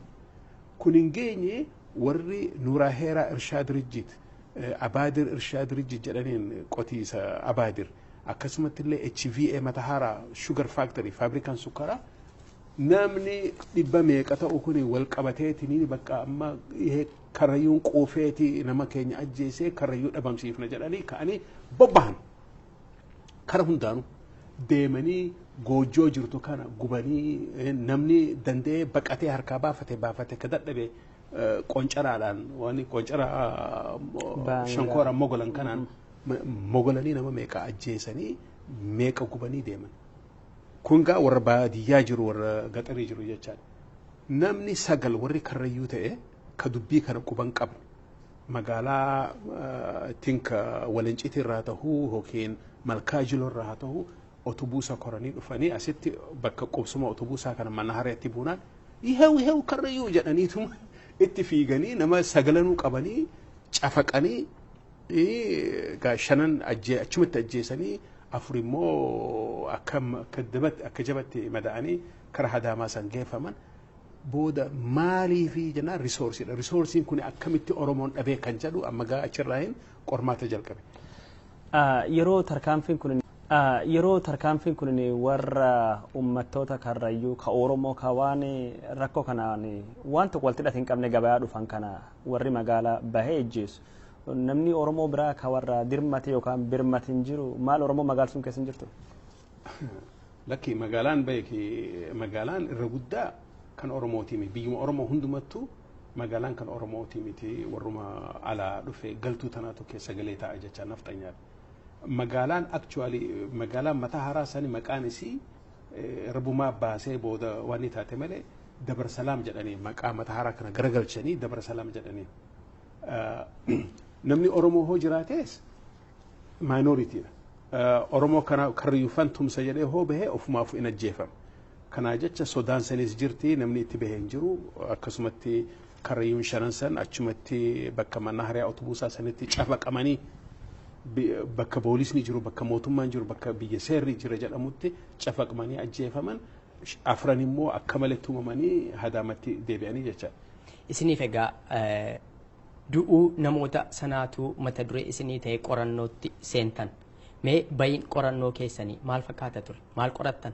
Hoggaan achi dhaqee manguddoo karrayyuu nan baase, manguddoo ituutis nan baase, mee himadhaa waan seenaa biyya tanaa akkami jiruun keessan dur akkam ture ammayyoo seenaan jiruun keessan akkami jedhee tan gaafadhe.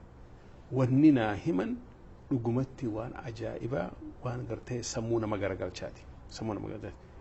Gosti karrayyuu odoo bara akka faranjitti 1956 jechaadha gizee sana barkudha 1956 HVA Mataharaa waan irra ari'ame Indoneeshiyaa irra ari'ame Itoophiyaa dhufu fee lafa waan kana fudhachuu barbaade kunini warshaa sukkaaraati dura dursoo dhaqee eessa fudhatee wanjitti fudhatee gosa Oromoo gosa Jiillee achirraa buqqaasanii ari'an achi fi soodaree fi maal kan achitti bakka itti bashannanan tolfatan wanni kana godhanii warra karrayyuu kana isin tiifatteedha warra waa tiifatu warra qotee buluu mahayyimiidha humaan beettanii hojiilleen argattanii asumarraa bada lafa dhiisaa jedhanii fuudhanii gara maqiimoo achi geessanii haga xiqqoo booda immoo warri mechanized farmingii kun isaan duuka deemee isaan sanuu achumarraa ari'ee jecha akkasitti gosti Jiillee lafarraa dhabamte bakka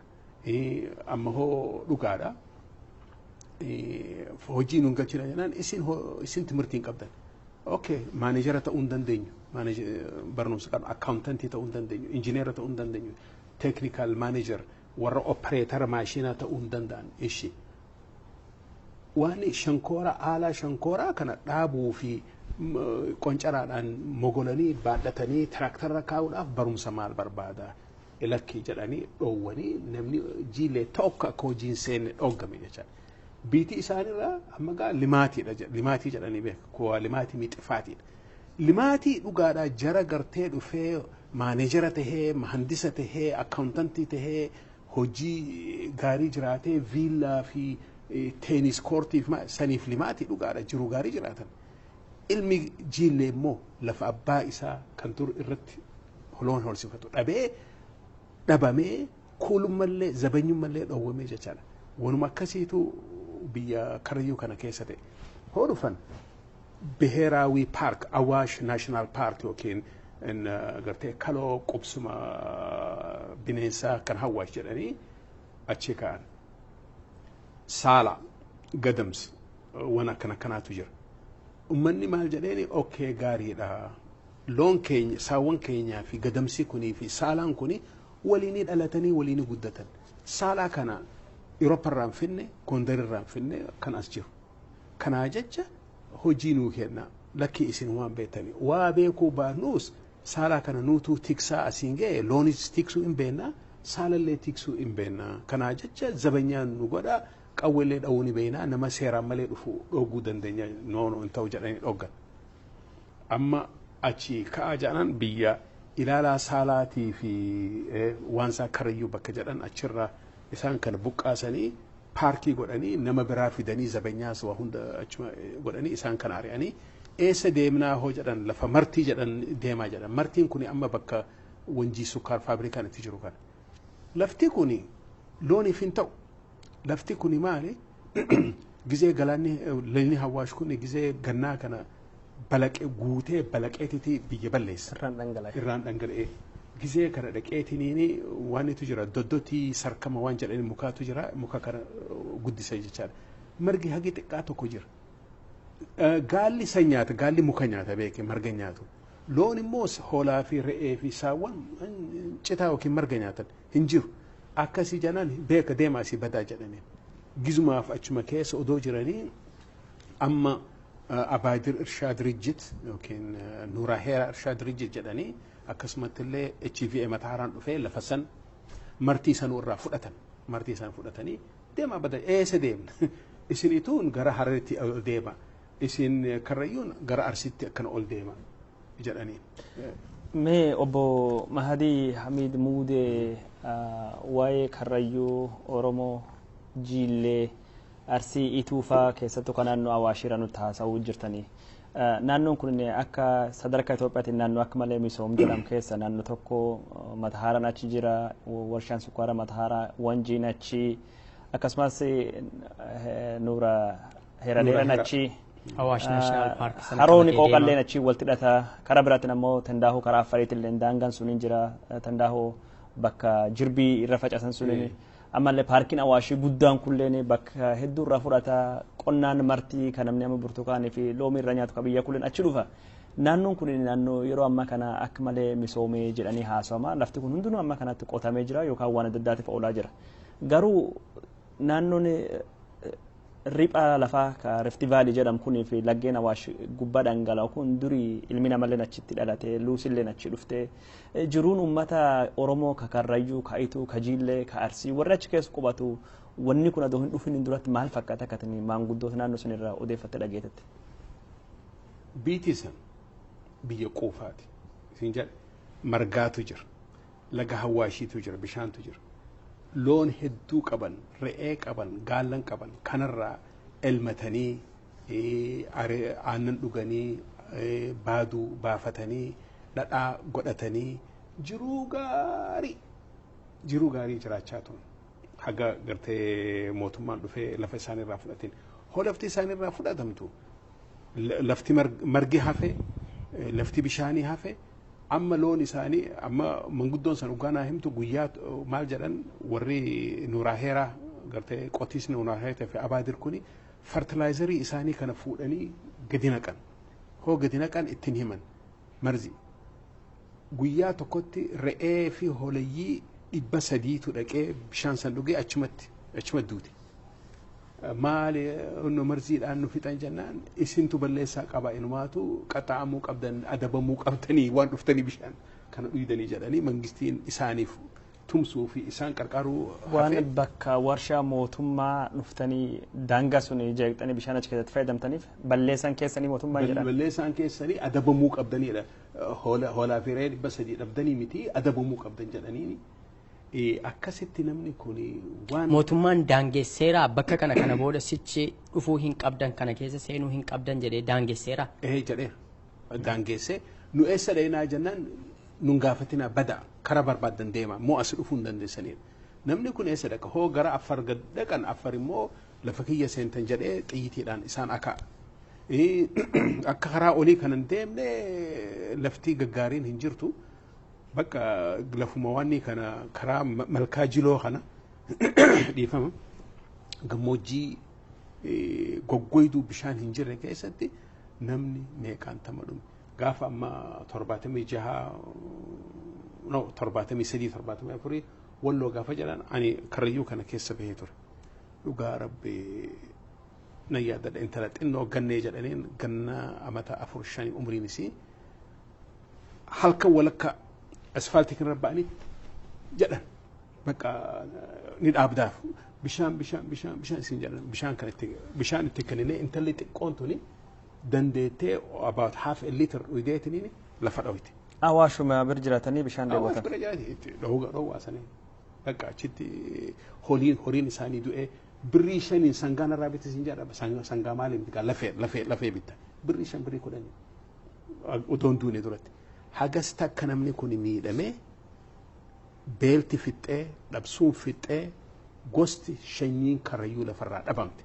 Karrayyuun dur 200,000 faahiman addeen gartee seencharii gisee jalqabaa san jechaadha. Har'a 10,000 miliyoona ta'utu irra jira. Uummanni dur gisee isaan nama 200,000 turan san lakkoofsa san hin geenye har'aan tana miliyoon 2 miliyoon 3. Sila karrayyuun har'aan tana hagas takka baay'attee wanidha moo sababii gartee sirna waanni kanaatiin miidhaa kanaatiin karrayyuun lafarraa dhabamte.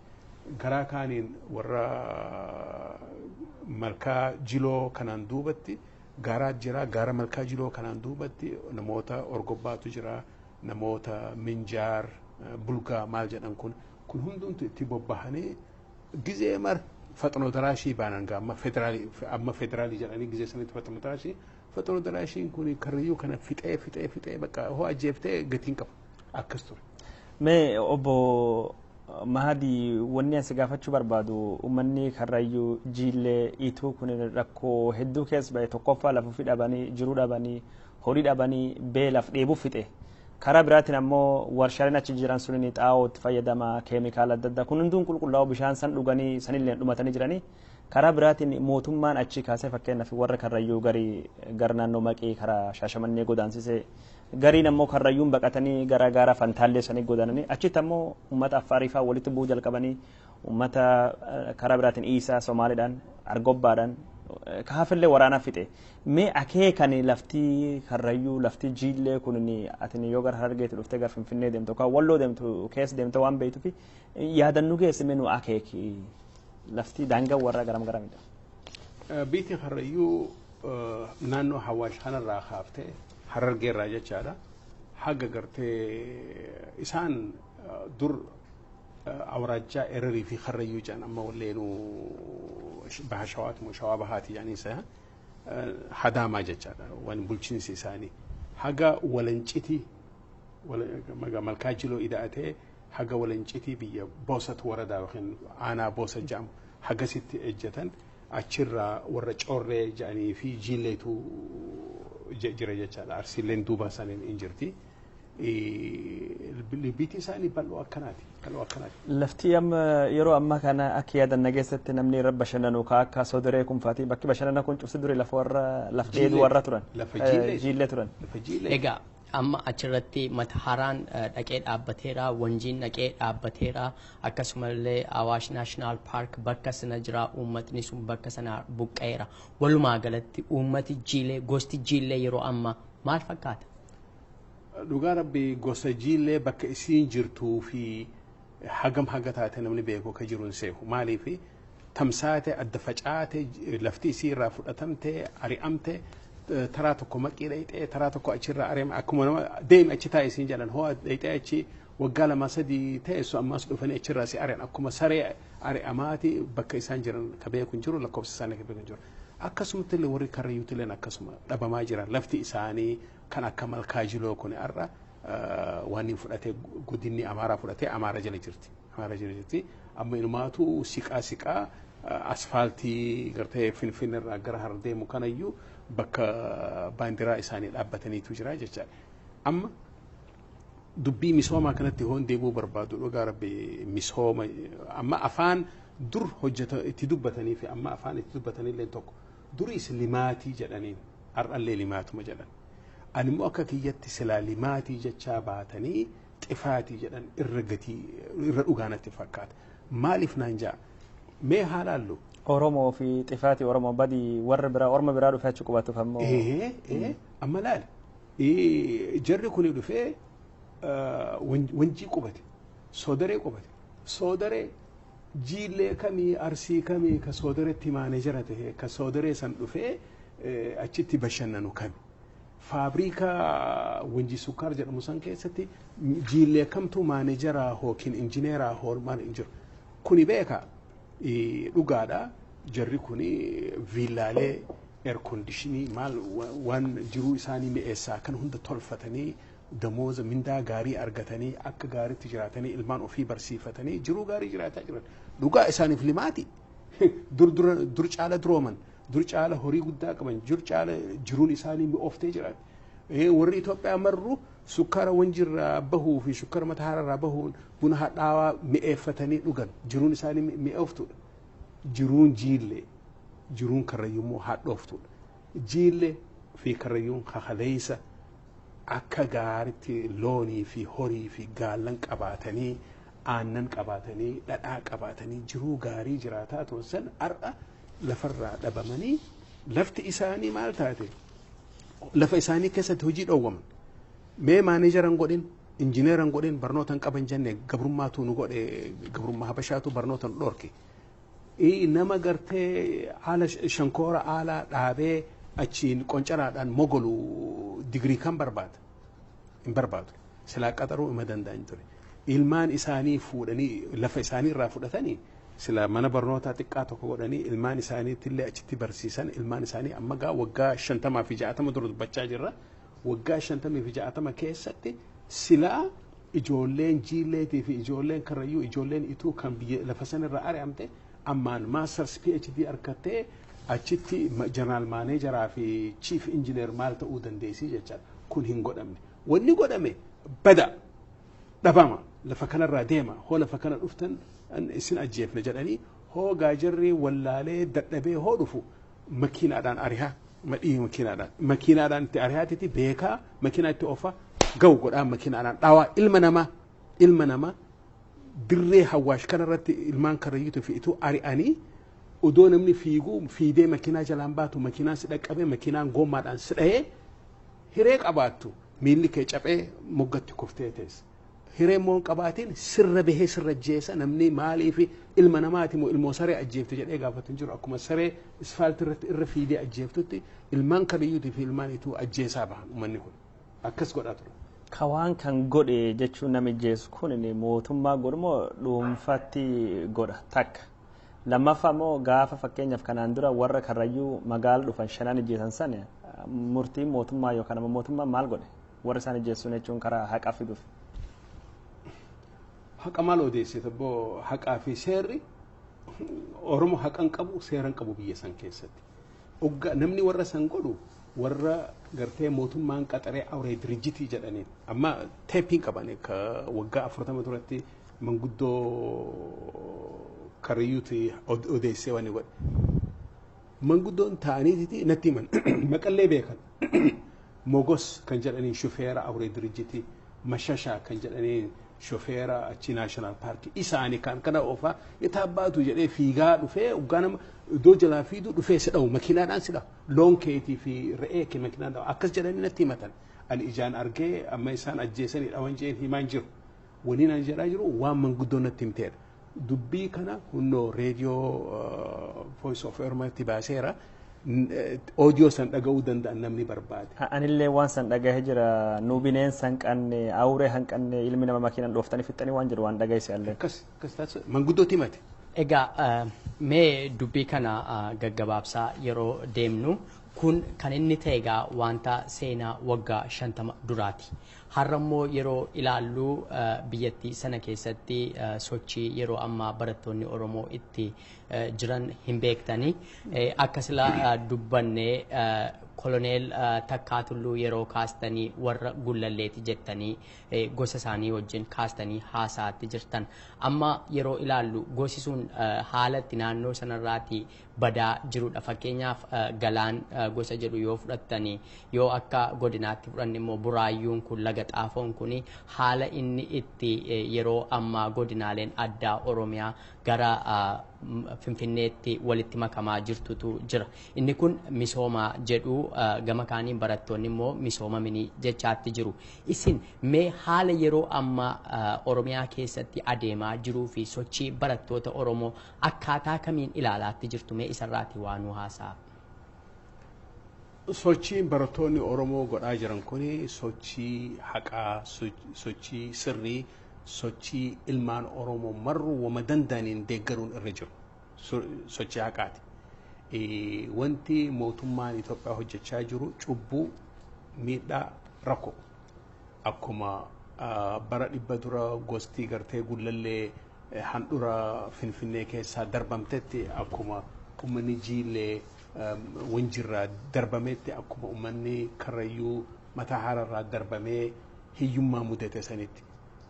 Wanni ani misooma naan jedhu kun naaf hin galu dhugaa rabbii misooma hoo jennu jiruu keetitu fooyya'aa jecha waan dur hin qabne argattee jiruu dur jiraattu caala jiraatta barnoota argattaa horii argattaa fayyaan kee sirriitti tajaajilamaa waan akkanaati immoo horii kee dhabdee yoo hiyyoomte hoo fayyaa dhabde hoo biyyarraa ari'amtee beelaa fi dhukkubaan kan dhumtu yoo taate kun misooma hoo jedhan misooma Itoophiyaati.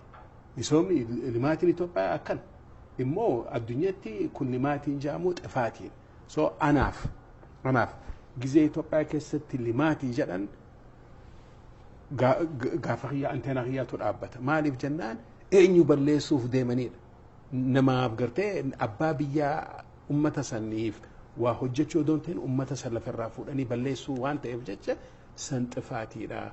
Wanti Oromoo irratti hojjetame duriis ammaas wanni amma naannaa Finfinnee kanatti hojjetamaa jiru limaatii odoon ta'in xifaatii waan ta'eef jecha waan Oromoo balleessa gartee warra wayyaaneetiif limaatii ta'uu danda'a. Birrii lamaan kaarimeetirii tokko sirraa akka sareetti birrii lama si darbee fuudhee birrii 2,000 fi 4,000 gurgurate miliyooneera horii guddaa qabanii isaaniif limaatiidha jiruun isaanii tolte ilma Oromoo san immoo ilma gullallee ilma galaan ilma eekaa naannaa san jiran san immoo jiruun isaanii badde ummanni kun achi ari'amee eessa dhaqa biyya abbaa isaanii dhaban afaan isaanii dhaban aadaa dhaban dur baaleetu jira harartu jira maaltu jira booranaatu jira lafa gaggaariitu jira namni achi dhaqee dhobbaleewwan ifiit irratti godaanee jiraata amma warri sanuu ifumaafuu lafan qabu hin jiru jechaadha laftiitti dhaqan asitti namni keenya dhumaa jira kanaa jecha ilmaan Oromoo dhobbaleewwan isaanii miidhaa irra jirtu kana arganii ka'anii loluun kuni sirriidha wanni mootummaan hojjechaa jirtu kun immoo faashizmiidha ilma namaa ijoollee amata 8 ka qawwee harkaan qabne koomaa harkaan qabne xiyyiitiidhaan dha'uun kun dubbii miti. Mallasaan mataa isaa Abbaay Tsahayyeen mataa isaa bara nuti mana barnootaa turre san isaanis mana barnootaa turan bara Haayile Sillaasee jechaadha.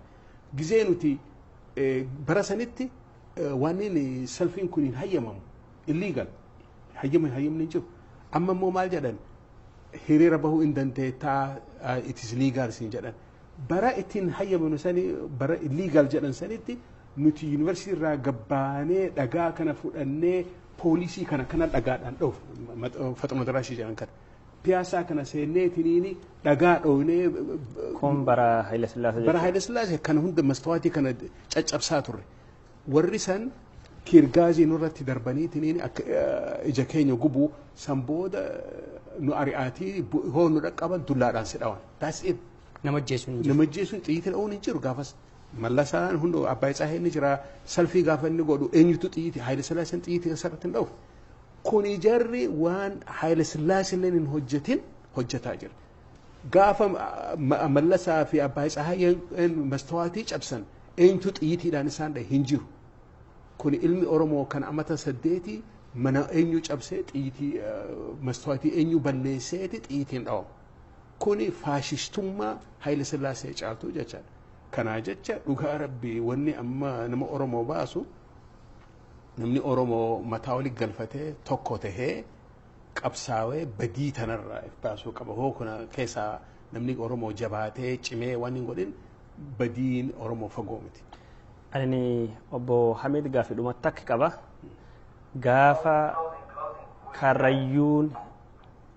Gaafa karrayyuun yookaan ammoo jiilleen labsuun gubbaa buqqaatu Oromoon biraa hin dhageen. Har'i gaafa maaster pilaaniin Finfinnee bahu Oromoon lixaa Wallaggaatti kan baha kan giddu galeessaa Ambooti kan baha Haramaayaatti kan kibbaa Booran Gujiitti hiriir nagayaa bahaa jira. Kun maal garsiisa? Kuni wanni garsiisu sabboonummaan Oromoo cimuu isaa tokko kan lammataa namni Oromoo baratee humna godhachuu isaa miidiyaan Oromootillee information gartee walii dabarsuun kunu cimuu isaati. Gaa hunnoo galanni waa rabbi haa gayu ar'aan tana hunnoo OMN qabna televiziyoona adda addaa qabna reediyoo adda addaa qabna ti namni keenya odoo diinni keenya jibbu namni keenya nu dhaga'aa jira hagamiyyuu gartee akka jedhanitti odoo namni tokko fuudhee harka fuudhee ijarra of kaa'e aduun ima ifti harka ijarra kaawwateef aduun waan miti. OMN fi miidiyaan Oromoo kaanis hojii gaarii hojjechaa jiran namni keenya waan guddaa barataa jiran ar'aan tana tokkummaan Oromootti jabaachaa jira Oromoo wal baraa jira wanni amma nu barbaachisu tokko dur caala tokko taanee dhaaba cimaa hojjennee karaa barbaachisuun hunda seeraa fi seera alattiis taanaan qabsoofnee badii tana jalaa ummata Oromoo walii fi baasuudha. Egaan carraa kana Maaleeshiyaa irraa akka tasaa keessummaaf dhuftanii haala as keessa jirtan kana keessatti isin argannee carraa kana fakkaatu nu laattanii isin waliin haasa'uu keenyaatiif guddaa isin galateeffannaa.